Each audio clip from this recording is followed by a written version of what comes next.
Dan ada beberapa nama untuk surat Al-Fatihah. Termasuk kenapa Al-Fatihah dikatakan Al-Fatihah. Karena surat Al-Fatihah ini sebagai pembuka surat di dalam Al-Quran. Itu pertama kali yang dibaca seseorang ketika akan membaca Al-Quran adalah surat Al-Fatihah. Maka dikatakan Al-Fatihah yang artinya pembuka. Kemudian yang kedua, Al-Fatihah juga dikatakan Sab'ul Mathani, yaitu 7 ayat yang diulang-ulang. Karena dalam prakteknya ketika kita mengerjakan sholat, maka kita membaca Al-Fatihah. Maka dikatakan As-Sab'ul Mathani, 7 ayat yang diulang-ulang. Kemudian juga dinamakan sholat karena sah atau tidaknya sholat seseorang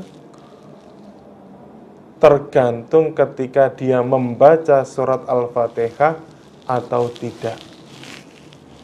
Karena membaca surat Al-Fatihah ini termasuk salah satu rukun dari sholat.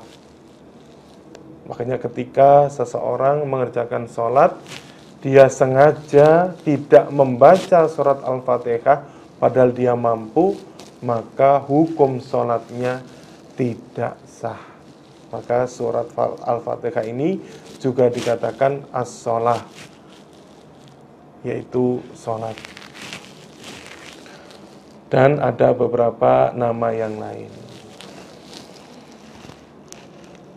Dan untuk seseorang mengerjakan sholat itu harus membaca surat Al-Fatihah, yaitu yang pertama bagi imam,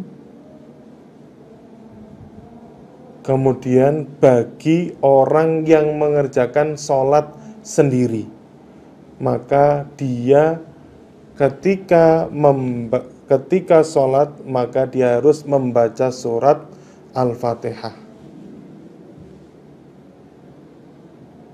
Adapun bagi makmum, maka yang harus dia kerjakan adalah ketika dia makmum di dalam sholat yang sir. Contohnya sholat duhur atau sholat asar.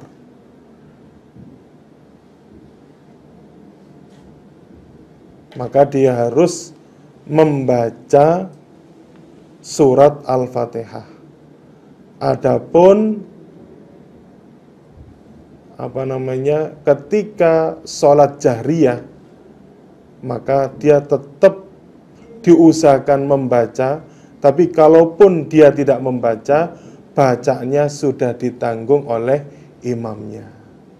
Maka dalam hal ini kita harus supaya betul-betul memperhatikan ketika kita sholat untuk membaca surat Al-Fatihah. Kemudian dalam ayat ini diakhiri dengan kalimat amin, yang artinya Allahumma istajib. Allahumma ya Allah istajib, semoga engkau mengabulkannya.